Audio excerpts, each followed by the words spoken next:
Hey, this is Dave DeCamp from antiwar.com. This is anti-war news for Tuesday, March 14th, 2023.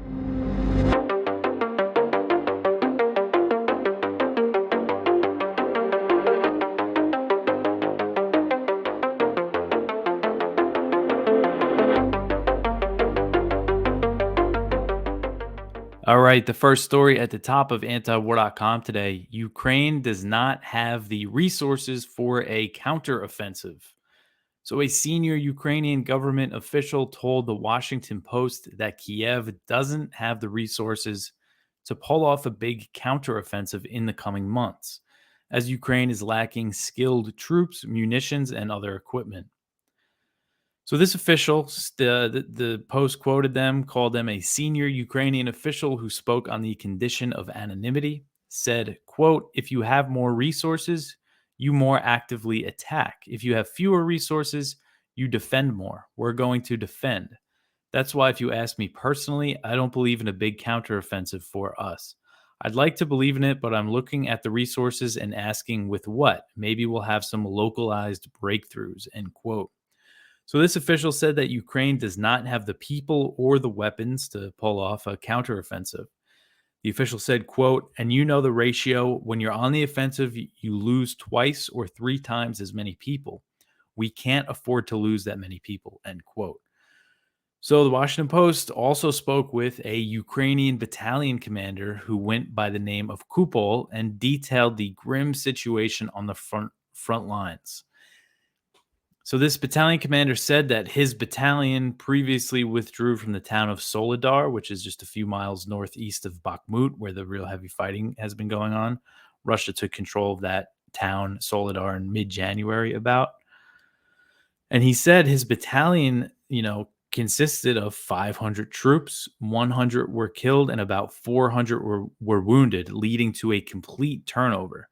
So he's like the only one that made it from his original 500 is what he's saying, and now he's being sent combat soldiers with no combat experience. So soldiers with no combat experience and very little training. He said, "quote." This is a long quote. I'm going to read from him, but it's worth it. He said, "quote." I get 100 new soldiers. They don't give me any time to prepare them. They say, take them into battle. They just drop everything and run. That's it. Do you understand why? Because the soldier doesn't shoot. I ask him why, and he says, I'm afraid of the sound of the shot. End quote. So that, I mean, it's an anecdote from a Ukrainian battalion commander, but I think that really shows, the kind of soldiers that are being the kind of people that they're sending to fight in these battles. There's been a lot of reports like this. This isn't the first one. And this Washington Post report said that Ukraine has sent an influx of draftees to replace more experienced soldiers who have been killed or wounded. It said that as more Ukrainian men who haven't volunteered to fight are fearing that they're going to get called into battle, Ukraine's security services shut down Telegram accounts that were helping Ukrainians avoid locations where authorities were handing out draft slips. So that's some way, I guess, some people were getting out of the draft. Was tracking, where they were handing out the slips, and Ukraine's cracking down on that. It seems like a lot of these people that's being sent in, don't want to be there. Kupol said that Ukrainian forces were also fighting with very little ammunition. He said, quote, you are on the front line. They're coming toward you and there's nothing to shoot with, end quote. So again, I mentioned there's been a few other reports like this, including the Kiev Independent, which is Ukrainian media, very pro, has a very pro Ukrainian government line. But even they had a report recently speaking to Ukrainian soldiers fighting on the front lines who said they had no ammunition, lack of training, and they weren't getting support from artillery and things like that. And so again, Ukraine is taking heavy losses defending Bakhmut, but it's keeping a tight lid on the casualty numbers. A German official told the Washington Post that their estimate is that Ukraine has suffered 120,000 casualties. That's including dead and wounded. I think the number could be a lot higher than that because that factors in the wounded. But I just, I'm not one to throw out a guess, but it does seem like a lot of people are being killed. And despite these dire conditions, Kiev is still sending untrained soldiers into what has become known as the meat grinder in Bakhmut. The battle is still going on. All right. The next one here, China's Xi to speak with Zelensky and meet with Putin. So this is interesting. The Chinese president Xi Jinping, he plans to speak with Zelensky for the first time since the Russian invasion of Ukraine was launched. This is according to a report from the Wall Street Journal. And this report said that Xi is also planning to meet with Putin in Moscow next week. And it looks like he's going to meet with Putin and then hold a call with Zelensky. So it indicates that Xi is looking to mediate between the two sides. And it comes after Beijing released a 12-point peace plan for the conflict. And that focused on calling for a pause in fighting and a resumption of peace talks. So Zelensky, when China first put this 12-point plan out, Zelensky expressed an openness to it, but it was dismissed by President Biden and other U.S. officials. Biden rejected altogether the idea of China mediating an end to the war that would not just be beneficial to Russia. But China's mediating credentials, they just got a major boost after Iran and Saudi Arabia announced that they plan to normalize relations. That agreement was brokered by China, and again, they haven't had regular relations since 2016. So it's pretty significant that China was able to mediate that. So who knows? Maybe they'll make. Hopefully, I think it's always good when these countries. I know Turkey has tried, even Israel had tried in the beginning. Naftali Bennett, the prime minister, who was the prime minister of Israel at the time, he detailed how he was, talking with Putin and talking with Zelensky, and then how he said that the Western powers eventually blocked his efforts. So, I think maybe this could be a good sign. Although the next story isn't a good sign when it comes to peace talks. The Kremlin says that Russia's goals in Ukraine can only be achieved through military means. So the Kremlin said on Monday that Russia's goals can only be advanced, by fighting at the current moment, and they ruled out the idea that peace talks were possible. So this is Dmitry Peskov, the Kremlin spokesman. He said, quote, "For us, the absolute priority continues and will always remain the achievement of the goals set. At the moment, they can only be achieved by military means. So far, there are no preconditions for the transition of the process into a peaceful course," end quote. So he was responding to remarks from a veteran German diplomat, Wolfgang Ischinger, and he formerly served as the chair of the Munich Security Conference. So Ischinger suggested in an op-ed, I believe, that it was time for the Western countries to think about a peace process and establish a contact group to work toward negotiations. But at this point, the US and other Western countries are still leaving the issue of potential peace talks up to Zelensky. It's all in Zelensky's hands. And Zelensky and his top aides, they maintain that peace talks cannot happen until Russia is driven out of all the territory it controls, including Crimea, even though the Pentagon thinks that's an unrealistic goal. It's still what they're holding on to. And Dmytro Kuleba, who is the Ukrainian foreign minister, he said that talks can't happen until there's war crimes tribunals. So the preconditions are till Russia's driven out and there's war crimes tribunals. So it's just a non-starter for negotiations. And then you have Russia saying, it seems like Russia has given up on the idea of peace talks. Earlier in the war, they were,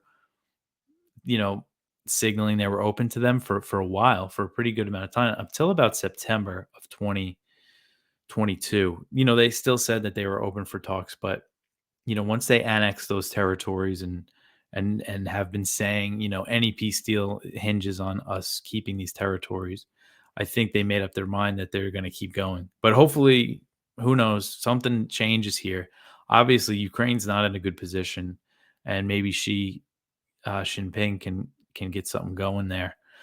And again, I just actually mentioned in this article how the U.S. and the Western powers had discouraged peace talks in the beginning of the war, March 2022, April 2022, when they had a real chance. When Russian and Ukrainian negotiators, they met several times in Belarus, in Istanbul. They were talking virtually, but it looks like the West wanted to prolong the war, of course, to weaken Russia. And now Ukraine's in this horrible situation.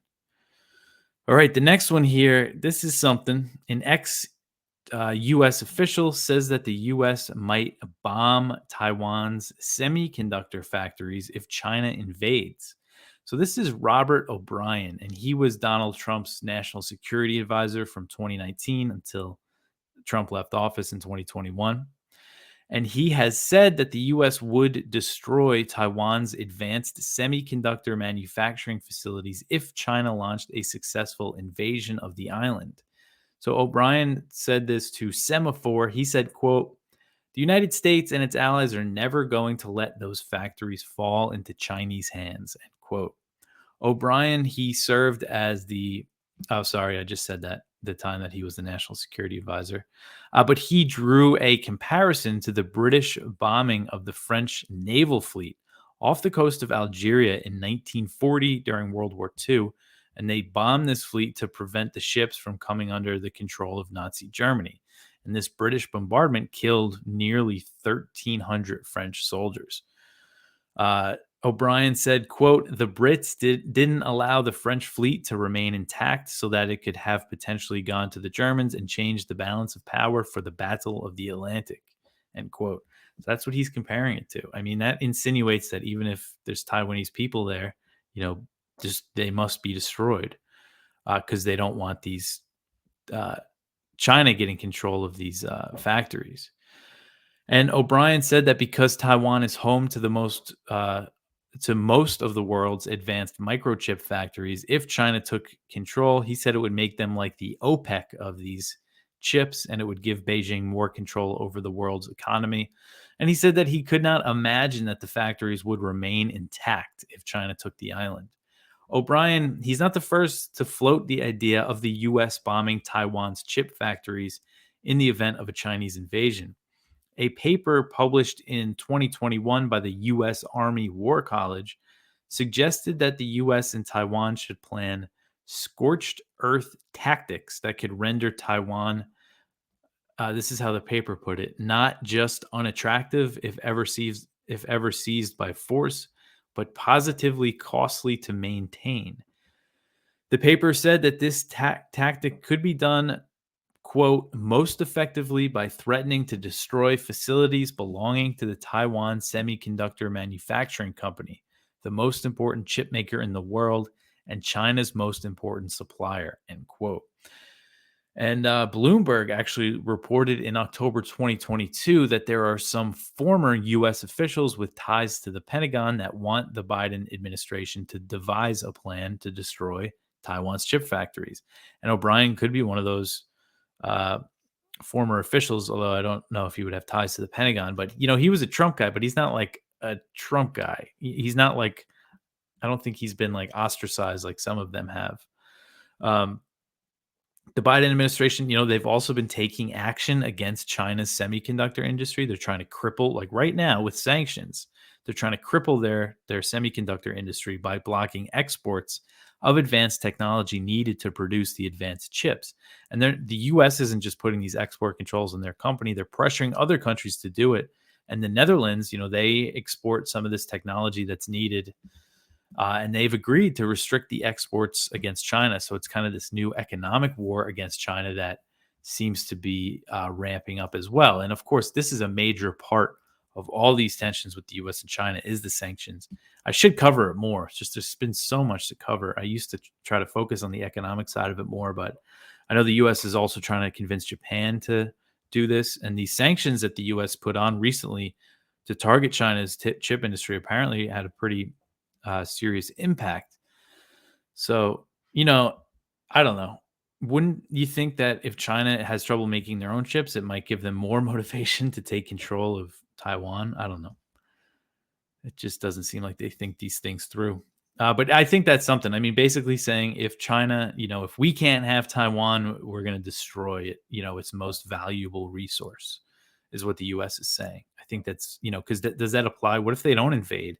Not that I think this would happen soon, but what if in the future China and Taiwan come to some agreement that Taiwan becomes part of China? They keep autonomy or whatever it is, and the U.S. is the U.S. going to bomb the factories then?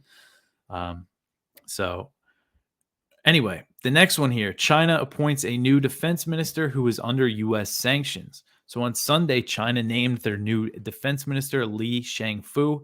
He is a general who has been under U.S. sanctions since 2018 for overseeing China's purchase of Russian military equipment. The U.S. sanctions on Li could hinder the already delicate dialogue between the U.S. and China. Secretary of Defense Lloyd Austin, he was holding talks with Li's predecessor, Wei Fenghe, a few months back. They met in person. They had some phone calls, but since the Pentagon shot down that Chinese balloon that we learned floated over the U.S. due to unexpected weather, they haven't spoke. Austin told CNN back in February, on February 23rd, he said that he has not spoken with Wei for a couple of months. So already dialogue is not good. And then now you have this general coming in to be their new defense minister who's under U.S. sanctions. Why is he going to want to talk to the U.S.? And he was targeted with these sanctions while he was the head of China's Equipment Development Department, which acquired Su-35 fighter aircraft and S-400 air defense systems from Russia. So they sanctioned China for buying Russian weapons, which is just pretty ridiculous. It seems pretty ridiculous. And they sanctioned them under this law, the Countering America's Adversaries Through Sanctions Act that was passed in 2017. And the U.S. also used this law to sanction Turkey's weapons acquisitions agency because they purchased Russian S-400 air defense systems. Turkey, a NATO ally, it doesn't matter. If you do, buy something that the U.S. doesn't want you to buy, they sanction you.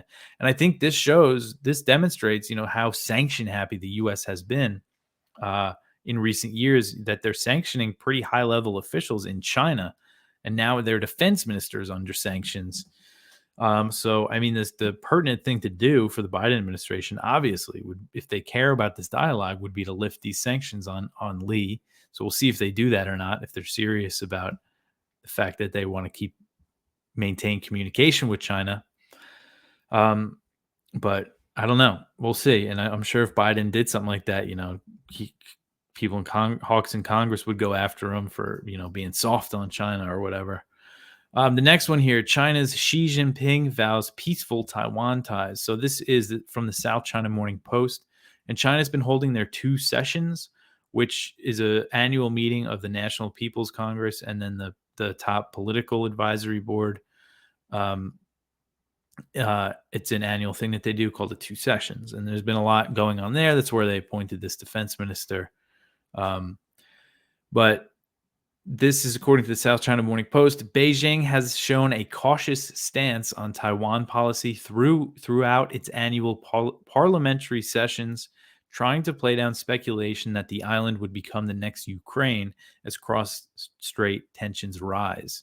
China will actively promote the peaceful development of cross-strait relations, President Xi Jinping told the nation's top legislature on Monday, days after securing an unprecedented 3rd term. So he's their FDR. External interference in separatist Taiwan independence activities would be resolutely opposed, Xi added. And he vowed to unswervingly promote the reunification of the motherland. Do you have, sorry, I was just going to read an ad. His comments were met with loud applause from the National People's Congress, whose deputies endorsed the extension of his tenure by unanimous vote on Friday. Later on Monday, so China has a new premier, Li Qiang. I might get that wrong. He emphasized that compatriots on both sides of the Taiwan Strait were one family. So they restored cross-strait exchanges. There's a Kuomintang delegation, that's the opposition party in Taiwan, that visited China recently, and China sent a delegation after that. So basically, this is saying that Xi and the Chinese leadership, they're trying to maintain that they don't want a war over Taiwan, which is not in their interest. That they seek peaceful, what they call reunification above all else. But also while still making clear that they're not going to back down on the issue, in the face of the U.S. doing what they're doing. All right, so the next one here, the U.S., UK, Australia, they unveil the AUKUS submarine deal. So this is a pretty big deal. I covered it briefly a couple days ago, but on Monday, the U.S. Britain, and Australia unveiled their plans to develop nuclear-powered submarines under AUKUS, which is a military pact that the three countries signed in September 2021 to coordinate on advanced military technology against China. So it was this big show. President Biden, Rishi Sunak, the British Prime Minister, and Australian Prime Minister Anthony Albanese, they announced the plans at a U.S. Navy base in San Diego that had some submarines behind them. And the ultimate goal of this is for Australia to begin producing this new type of nuclear-powered submarines known as the SSN AUKUS. But that's not expected to happen until the 2040s, so this is a very long-term plan. So the first part of the plan, Australia is going to embed personnel with the U.S. Navy and the Royal Navy for training on these submarines. And then the U.S. plans to increase submarine port visits to Australia. Starting in 2027, both the British and American navies will begin forward rotations of submarines to Australia. So that means they'll have a more permanent, not technically permanent, but a more regular presence than just, port visits. In the early 2030s, the U.S. will sell 3 of its Virginia-class submarines to Australia with the option of selling up to 2 more. By the late 2030s, the U.K. plans to deliver the first British-built AUKUS submarine, followed by the Australian-produced version in the 2040s. An Australian military official said that Canberra expects to spend up to $245 billion on this initiative by 2025. So it's over a long period of time, but it's just an enormous amount of money. And of course, Biden, Sunak, and Albanese, they framed these plans as necessary to uphold the so-called rules-based order. That's what we always hear these days. The rules-based order, which is basically the U.S.-dominated world order that these Western powers think China's activities in Southeast Asia are a threat to, and that's why they want to establish this submarine force. So it's a big, of course, from China's viewpoint, it's a provocation because obviously these submarines are going to be used to patrol waters near their shores, and this is part of the U.S. Bringing in London, bringing in Europe to prepare for future war with China, building up these blocks, this new Cold War, that we're in right now. So that's that. A lot of money. The next one here, this is from Kyle Anzalone at the Libertarian Institute. The U.S. and South Korea kick off war games as North Korea tests submarine-launched missiles. So tensions on the Korean Peninsula are spiraling. Pyongyang has launched 2 missiles from a submarine, while Washington and Seoul have opened massive military drills in South Korea. So they started these big drills called Full Eagle, and these are the largest such drills that the two countries have held since 2018. So tensions are really high. North Korea is, issuing a lot of warnings, and they're probably gonna. So they did the submarine launch, and I bet there's going to be more. I bet as these drills go on, we're going to see more North Korean missile tests. And it's funny, Kyle included this, that according to The Hill, U.S. intelligence agencies concluded last week that North Korea had been timing its missile tests to coincide with joint military exercises between the U.S. and South Korea. It took U.S. intelligence. They just figured that out now. It's been so obvious that their missile tests are a reaction to these war games. It's just funny. But anyway, just no sign of slowing things down. And I also believe, a lot of these bomber deployments that the U.S. is sending bombers to South Korea, they're going to be sending drones, Reaper drones, I think, for the first time to the Korean Peninsula for part of these drills. And the Reaper drones, they have ideas to use them for battle, in the Pacific Islands, like the Marine Corps might use them. So I think a lot of this is about China too, beefing up, their military presence on the Korean Peninsula. So I think it's definitely part of it. All right, I left up the one yesterday about that report that said 7 civilians were killed in Somalia by a U.S. airstrike because, of course, it's not really anywhere else, and so I might leave it up for a few days just to get it out there.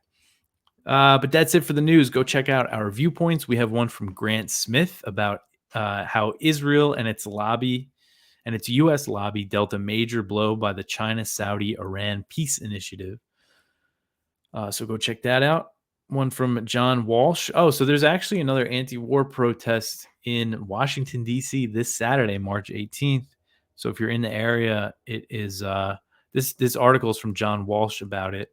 I believe it's at 1 p.m. at the White House. It's mostly, organized by progressive organizations, including Answer Coalition, Black Alliance for Peace, Code Pink, the People's Forum, and a bunch of other organizations. We're actually, antiwar.com is a sponsor of it. So is the Libertarian Institute. So, yeah, if you're in the area, I should have been talking about it a little more, but the big demand is peace in Ukraine, negotiations, not escalation, abolish NATO, which is good to me. No war with China. I'm happy that they added that in. There's a few other things. End the siege on Syria, which is a good one. End AFRICOM. So, yeah, go check that article out from John Walsh. There is one from Ron Paul about the hearings. The House Democrats attack messengers and politicization of government hearing. That's about Matt Taibbi and I forget the other guy's name, Michael Schellenberger, who had that crazy hearing. If you saw any of that in Congress. One from Caitlin Johnstone: the drums of war with China are beating much louder now, and it's a good article. She quotes some tweets of mine in there, and so go check that out at her Substack. And then the spotlight is from Chris Hedges, Ukraine's death by proxy, over at his Substack. So go check all that out. And you could always go into the blog. We have, we post a lot of videos too in there and other people's shows, like the Ron Paul Liberty Report. We have theirs about the deal that China made. It's always good to hear what him and Dan McAdams have to say about things like that. So go check out the blog. And you could always support us at antiwar.com/donate. Like and subscribe on YouTube, Rumble, Odyssey. Share the show around. If you listen to audio, rate and review. I've been noticing there's been a few more ratings, and that's good. Keep it up. I appreciate all the support, all the comments and stuff. That's it for me for today. I'll be back tomorrow. Thanks for listening.